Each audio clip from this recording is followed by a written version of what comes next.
안녕하세요. 저 방금 소개받은 한국농촌경제연구원에 근무하는 김현주입니다. 이렇게 화면으로라도 여러분들 만나 뵙게 돼서 진심으로 이제 반갑게 생각하고 있습니다.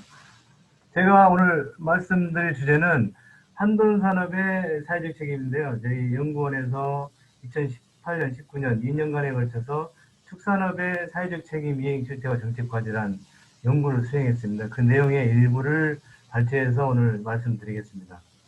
제가 말씀드릴 순서는 먼저 축산업의 사회적 책임이 왜 논의가 되었는지, 그리고 사회적 책임이 저희 연구진 나름대로 개념을 정립을 했는데, 기존에 이제 여러 가지 이론적 배경이라든지 그런 문헌들을 참고해가지고 축산업의 사회적 책임을 개념을 정립을 했고요.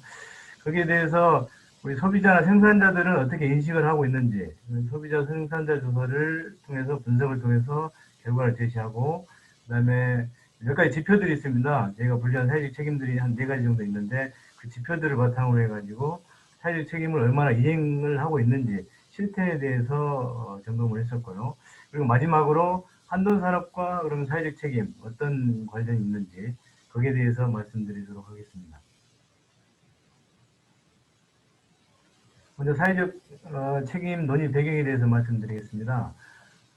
앞서 이제 이학규 교수님께서도 다양한 말씀을 많이 해주셨는데, 우리 축산물 소비 증가에 힘입어서 축산업은 지속적으로 성장했습니다. 생산액도 크게 증가했고요. 앞서 이제 이학규 교수님께서 많은 말씀을 해주셨으니까 간략하게 생략을 하고, 그 다음에 영양 공급 측면에서도 축산업이 큰 역할을 했고, 앞서 연관산업에서도 크게 성장을 했고, 관련 산업 성장에도 많은 기여를 했다. 그래서 이런 부분들을 봤을 때 축산업이 국민 경제에서 참 중요한 위치를 차지하고 있는데, 그럼에도 불구하고 이제 축산업 발전 과정에서 여러 가지 이제 부작용들이 나타나기 시작합니다. 이제 뭐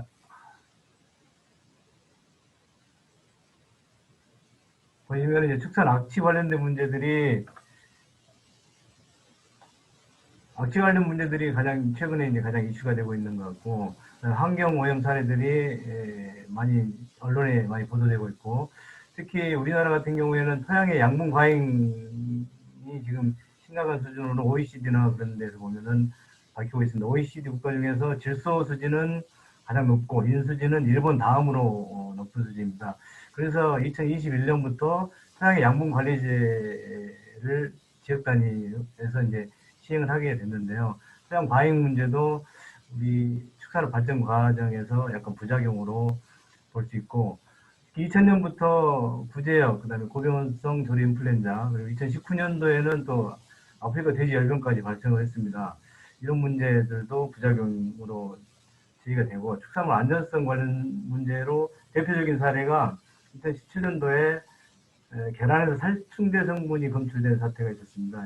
이로 인해서 이제 축산업에 대한 부정적 인식이 폭발적으로 증가를 했고, 계속 이제 최근 2000년대 들어와서 많이 논의가 되고 있는데, 공장식 사육, 집약식 사육으로 인해서 여러 가지 문제점들이 제기되고 있다는 의견도 주시고 계십니다. 또 이런 이제 축산업의 부정적 인식 때문에 근본적인 변화를 요구하고 있는데요. 그런 거에 맞춰가지고 저희도 나름대로 그러면은 축산업이 어떠한 사회적 책임을 해야 되고, 사회적 책임이 도대체 무엇인지 그런 부분에 대해서 고민을 하게 됐습니다. 그러면 축산업의 사회적 책임 개념에 대해서 말씀을 드리겠습니다. 사회적 책임은 기존에 이제 기업의 사회적 책임 관련돼 가지고 보엔, 캐럴 이런 학자들에 의해서 기업의 사회적 책임 개념에 대해서 정리한 서양 연구들이 있습니다. 그리고 최근에 들어서는 ISO 국제 표준화국에서 사회적 책임에 대한 지침도 마련하고 있는 상태입니다. 특히 캐럴 같은 경우에는 경제적 책임, 법적 책임, 윤리적 책임, 자선적 책임을 본인의 피라미드 모델을 이용해서 이렇게 만들었고, 이기훈의 이분은 이 캐롤의 피라미드 모델을 이용해 가지고 기업의 사회적 책임이 발전이 과거에는 이익 극대화나 고용 확대, 경제적 측면에서 시작을 해서 점점 사회적인 요구를 반영을 해서 기업의 사회적 책임이 발전했다는 그런 발전 단계를 제시하고 있습니다. 마지막에 최근 들어서는 이제 소외계층 지원이라든지 사회공헌 활동 이런 부분까지 기업의 사회적 책임이다는 범위 안에 놓고 있고요. 국제표준화기구에서는 이제 7개 분야, 환경, 인권, 노동, 지배구조 7개 분야에 대해서 지침을 마련했습니다.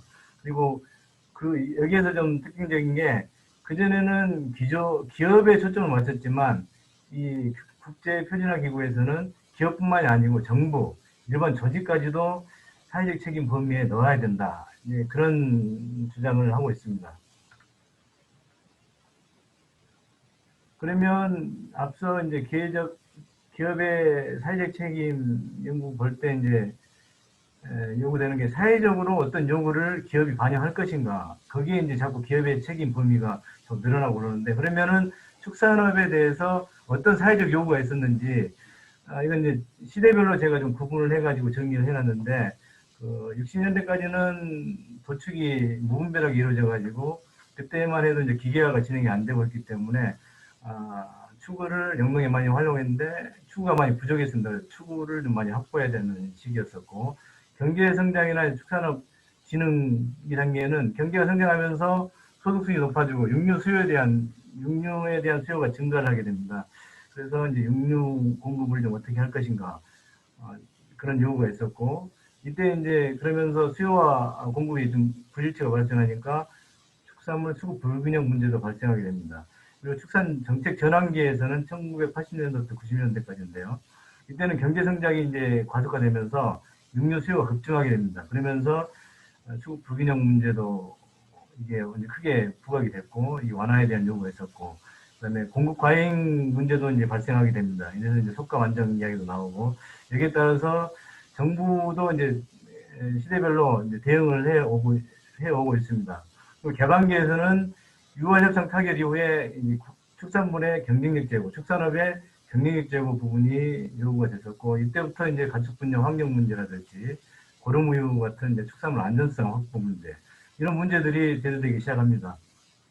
그리고 2000년 이후부터는 이제 복잡해지는데요. 2000년부터 구제역 고병원성 조류 인플루엔자 가축 전염병 확산, 재난형 가축 전염병이 발생하면서 이런 이제 가축 전염병 근절에 대한 요구가 있었고 악취 문제도 이때 이제 크게 부각되고 있었습니다. 그리고 환경 문제는 개방기 90년대부터 계속 쭉 왔던 거고, 그다음에 축산물 안전성 확보 문제, 그다음에 이때는 6월 이후에 이제 FTA 체결이 이제 확산되고 있었는데 시장이 개방이 확대됐습니다. 그래서 축산업의 경쟁력 제고 부분이 크게 부각됐고 정부도 경쟁력 제고를 위한 투영제 사업이 큰 비중을 차지하고 있습니다. 그리고 공장식 밀식 사육, 동물복지 문제가 이때부터 이제 제기되기 시작합니다. 그리고 이런 이제 2000년대 이후에 이런 문제점들은 당분간 지속될 것으로 보여집니다. 이제 가축 방역이라든지 친환경 축산, 축산물 안전성, 동물 복지와 같은 이제 사회적 이슈들이 계속 부각되는데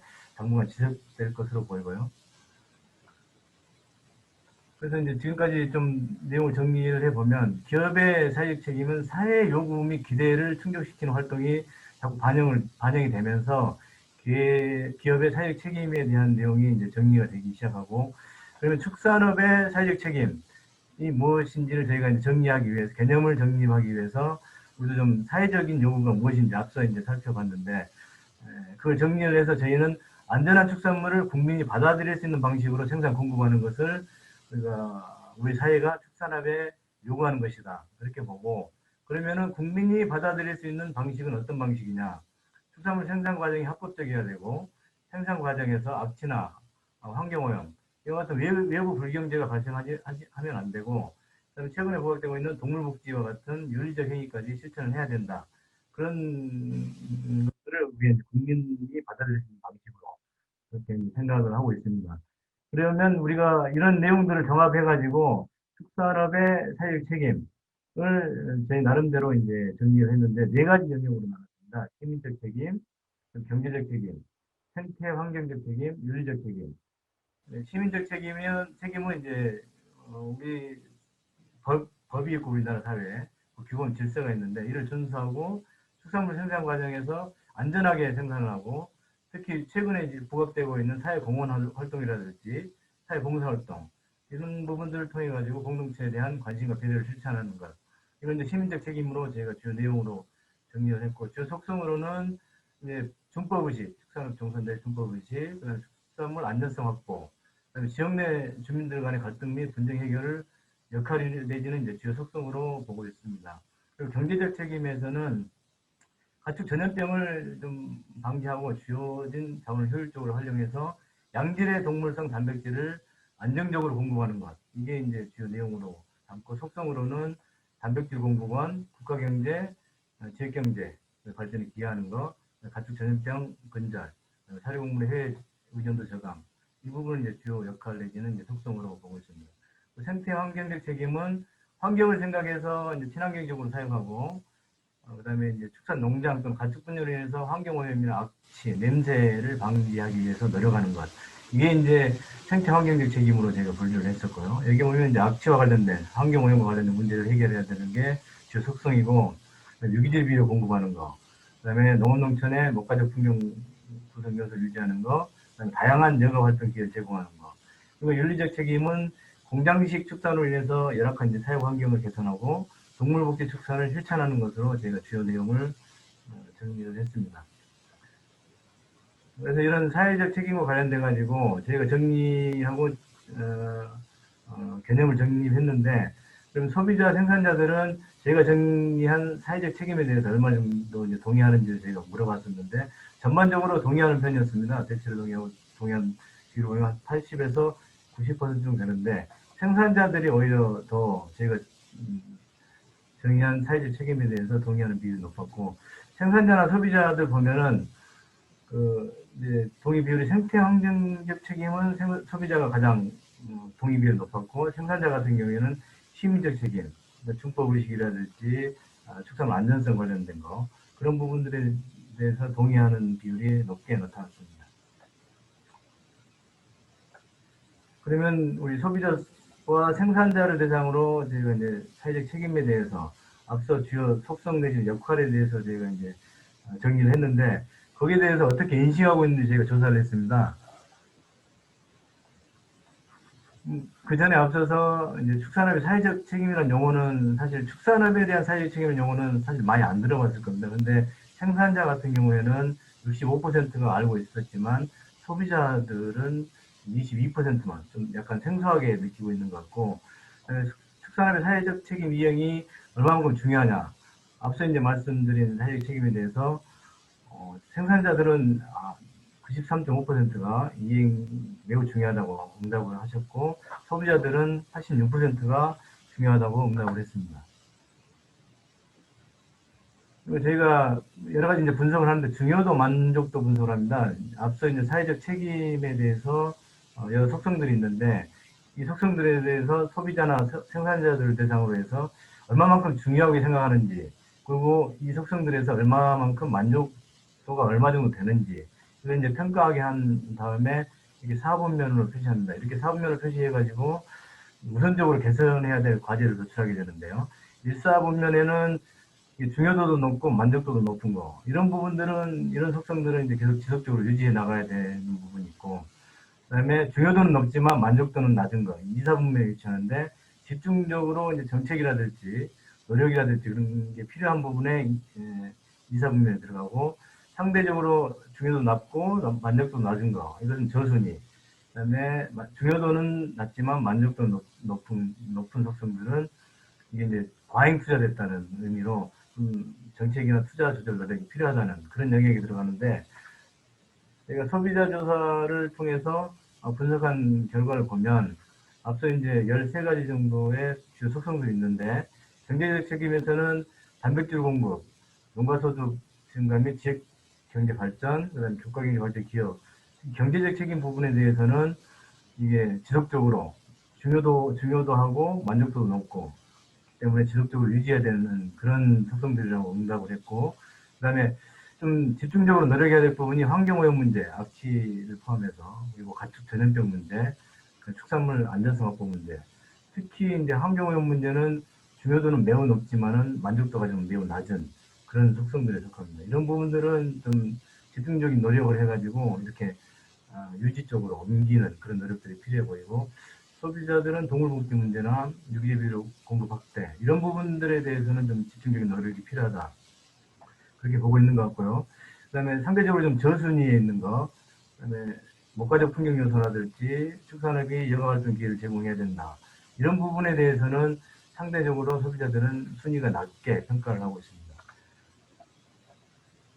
생산자들은 그러면 어떻게 생각하는지 보면은 이제 좀 소비자랑 공통된 응답도 있지만은 좀 다른 응답이 있는데 공통된 부분들은 이게 경제적인 단백질 공급이라든지 농가소득, 지역 경제 발전 이런 부분들은 소비자들하고 이제 공통적으로 지속적으로 유지를 해야 된다고 그렇게 이제 응답을 했고 좀 소비자랑 다른 게 축산업 종사자의 준법의식 생산 소비자들은 약간 이런 집중적으로 좀 개선해야 될 필요가 있는 부분으로 응답을 했는데 생산자들은 이게 지속적으로 잘하고 있으니까 좀 유지해야 된다. 그런 식으로 응답을 했었고 안전성 확보도 마찬가지입니다.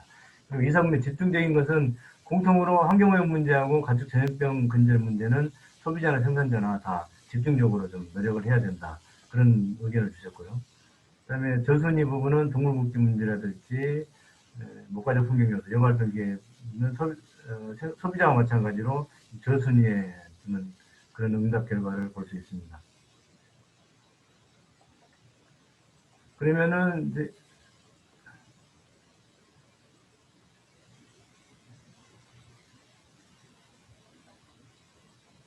그러면 전반적으로 사회적 책임 이행도에 대해서 소비자와 생산자들은 어떻게 평가를 하는지 제가 설문을 했었는데요. 소비자는 전반적으로 사회적 책임 이행을 잘 못한다. 축산업이 부정적인 의견들이 훨씬 많습니다. 그리고 생산자들은 전부 높게 응답을 했습니다. 이행을 아주 잘하고 있다. 근데 이제 소비자들 입장에서 보면은 이런 부정적인 인식들이 이제 축산업에 대해서 사회적 책임 이행을 잘 못하고 있다는 인식으로 이제 연결되는 것 같아요. 그래서 그런 부정적인 인식을 해소하는 노력이 좀 필요해 보이고요.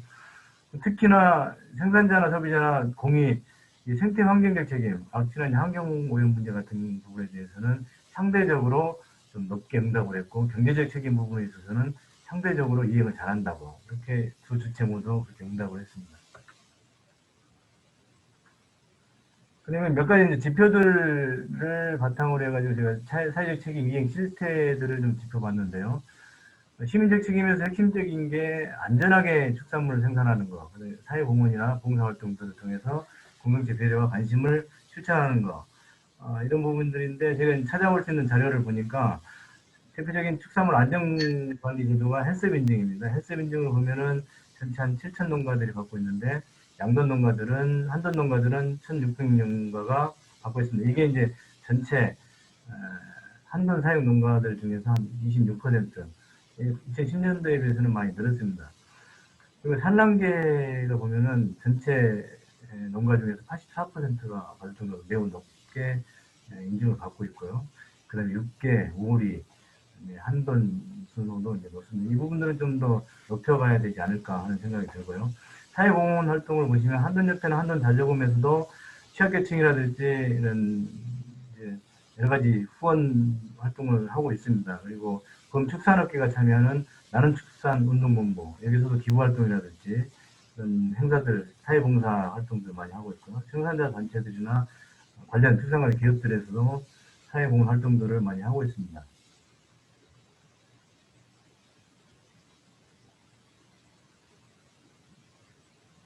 그리고 이제 안전과 관련돼 가지고 정부에서도 축산물 안전이 중요하기 때문에 매년 축산물 안전성 검사를 실시를 합니다. 잔류물질 검사를 하는데 매해 한 16만 건 정도를 실시하는데 위반율이 매우 0.31% 매우 낮지만은 조금씩 늘어나고 있는 추세이기는 합니다.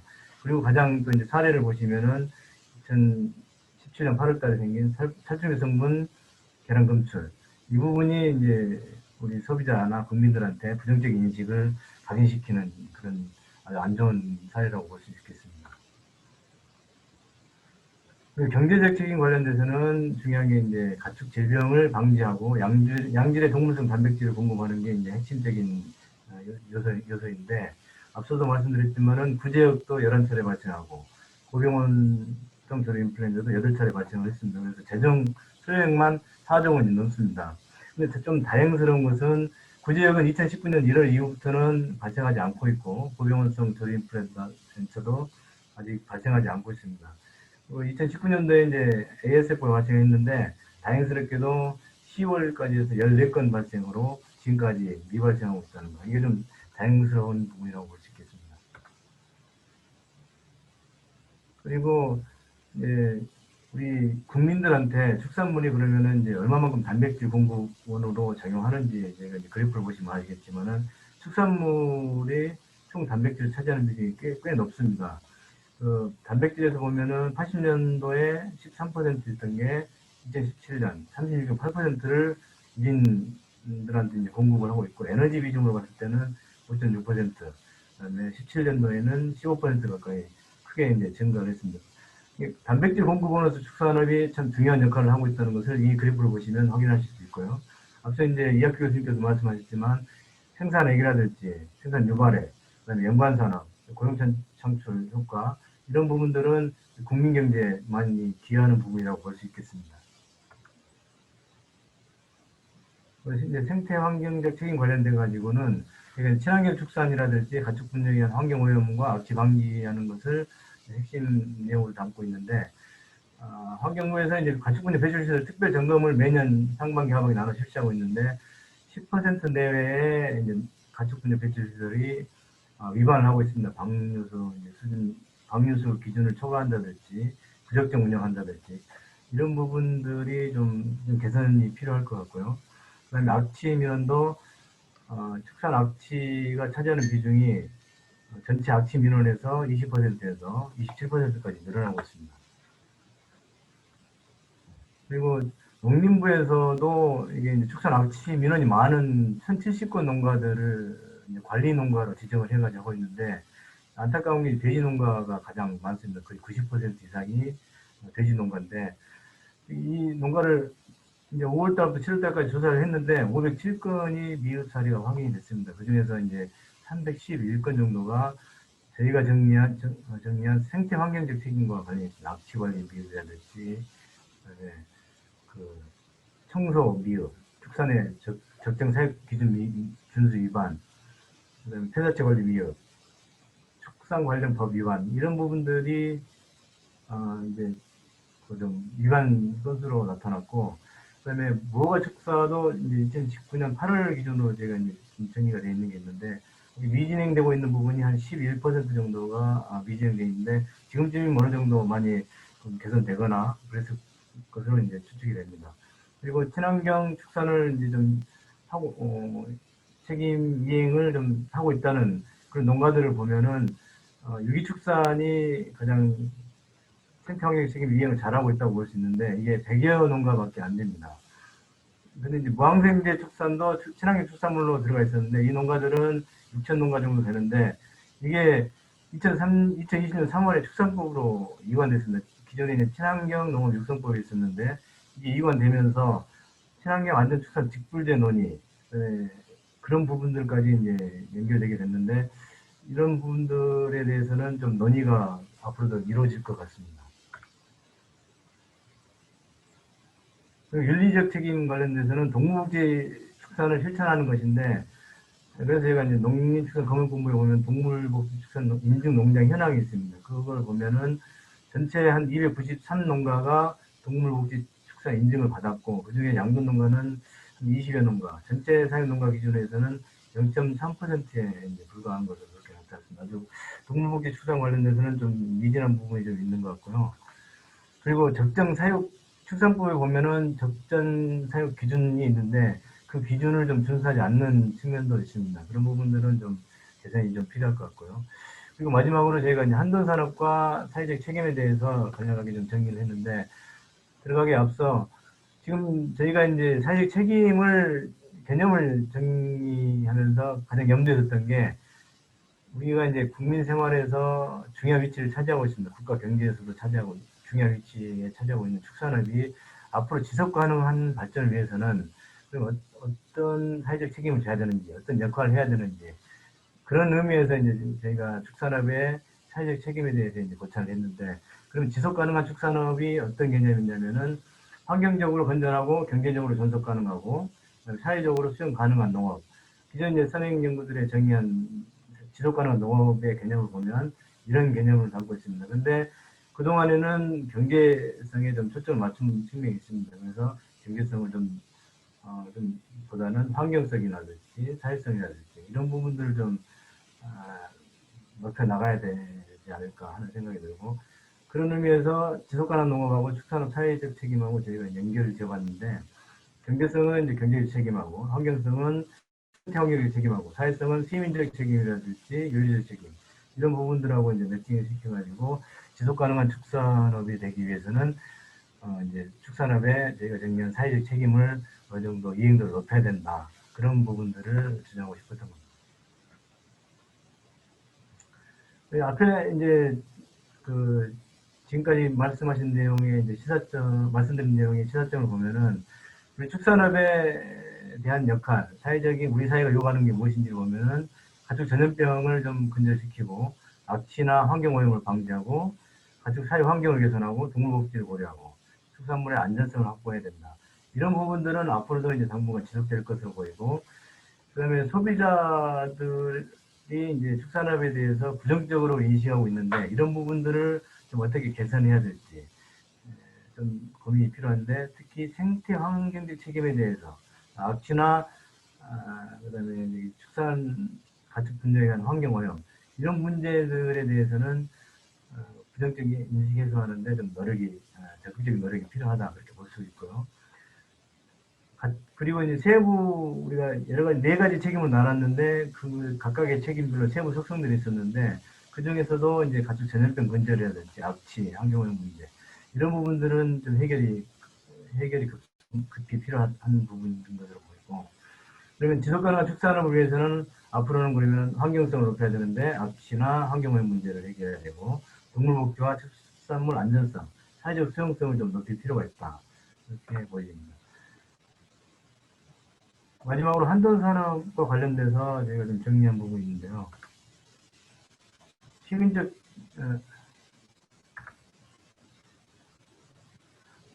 시민적 책임과 관련돼서는 이제 축산물 안전성 확보가 중요한데, 한돈농가 입장에서는 이제 항생제나 그런 부분들이 다른 축적에 비해서 많이 사용되고 그러는데, 이런 부분들이 축산업에 잔류가 안 되도록 이런 부분들은 좀 개선할 필요가 있고, 횟수 인증도 좀 지금 25% 정도 되는데 이 비율을 좀 높일 필요가 있다. 그리고 한돈 산업과 관련돼서 이제 어떤 법들이 좀 밀접한 관계가 있냐면 가축분뇨법이라든지 축산법, 그다음에 축산물 위생관리법, 가축 전염병 예방법, 이런 법 관련돼서는 준수율을 좀 높여야 되겠다. 그리고 지역 내 갈등 및 분쟁 해소를 위해서 거버넌스 체계 구축이 필요한데, 앞서 이학규 교수님께서도 말씀하셨지만 지역 내에 어떻게 축산 문제를 해결할 수 있을지 정부, 지자체, 그다음에 관련 주체들이 모여서 거버넌스 체계를 구축할 필요가 있다고 보여지고요. 그다음에 한돈 나눔 행사나 취약계층 지원, 이런 부분들은 앞으로 지속적으로 활동을 통해 가지고 축산업에 대한 부정적 인식을 좀 해소할 필요가 있다고 보입니다. 경제적 책임 관련돼서는 구제역이나 고병원수 조류 인플루엔자나 이제 한동 같은 경우에는 아프리카 돼지열병이겠죠. 이런 재난형 가축 질병을 근절해야 된다, 이런 노력이 필요한데, 뭐 기본적인 것들 백신 접종을 잘하고 소독이나 이제 방역 활동도 좀 철저히 해야 되겠다. 가장 이제 문제가 되는 게 생태 환경적 책임인데, 이게 전체 가축 분뇨의 40%가 돼지에서 발생하고 있습니다. 이런 부분들을 좀 적정하게 처리하고 고품질 폐액류 생산에 노력을 기울여야 되고, 경축순환 농업도 활성화돼야 되고, 그 다음에 이제 가장 큰 문제가 토양의 양분 과잉과도 관련돼 있는데, 경지 면적은 계속 줄고 있고 가축 사육수는 늘어서 가축 분뇨 발생량이 계속 늡니다. 이 갭을 메꿔야 되는데, 지금 가축 분뇨 자원화를 통해서만으로는 해소가 어렵습니다. 그래서 가축 분뇨 처리 방법을 다양화시킬 필요가 있다. 이를테면 이제 에너지화하고 정화방류를 한다든지, 고체 연료화를 한다든지, 물론 이제 중장기적으로 북한하고의 이제 남북관계 개선되고 그러면은 북한을 고려해서 이제 어떤 축산업의 문제점들을 해결할 수 있는 돌파구를 찾을 수 있는데, 그런 부분들은 당분간은 좀 쉽지 않을까 하는 생각이 듭니다. 그리고 가축 사육 및 가축 분뇨 처리 과정에서 악취 문제는 좀 빨리 시급히 해결해야 될 문제인 것 같습니다. 그리고 이런 이제 보면 정부에서도 여러 가지 정책적인 지원들을 하고 있습니다. 가축분뇨 처리 지원 사업도 있고 이 안에 보면은 공동자원화 시설 설치라든지 개별 단위 가축분 처리 시설 그리고 이제 특히 악취와 관련돼 가지고 최근에 이제 부각이 되면서 광역 악취 개선 사업 이런 사업들이 많이 있습니다. 이런 사업들을 좀 적극적으로 활용할 필요가 있고 저희가 여러 가지 농식품부 축산 쪽의 예산 수용자 사업 예산을 이제 분석을 해보니까 기존에는 지금 경쟁력, 축산업 경쟁력 제고 위주로 수용자 사업이 많이 비중이 그쪽으로 가 있습니다. 앞으로는 친환경 축산 확산을 위해서 재정 사업을 좀 개선할 필요가 있지 않냐 그런 제안을 드리고요. 마지막으로 윤리적 책임 관련돼서는 그 농장동물 복지 축산 인증을 좀 지금 0.3%에 불과한데 좀 확대할 필요가 있고 적정 사용 밀도 기준이 있는데 이 기준들을 좀 준수할 필요가 있다. 정부도 좀 지원이 필요한 게 이게 참 쉽지는 않습니다. 동물복지 축산을 하게 되면 수익이 크게 이제 줄어드는데 그런 부분들을 좀 보존할 수 있는 직불제라든지 그런 또 검토가 필요하고 그다음에 동물복지 축산 시설을 도입하기 위해서 좀 재정 지원도 필요하다. 그리고 요즘 뭐 시민단체나 사회에서 많이 이야기되는 게 한돈 산업과 관련돼서 모든 강건틀 이야기가 많이 나오는데 정부에서도 제가 준비하고 있는 것으로 알고 있습니다. 이런 강건틀 사육 개선이라든지 이런 동물복지 관련된 기준들, 세부 기준들을 정부에서 이제 마련을 해야 되지 않냐. 네, 그런 의견을 드리면서 제 발표는 여기서 마치겠습니다. 이상입니다. 감사합니다.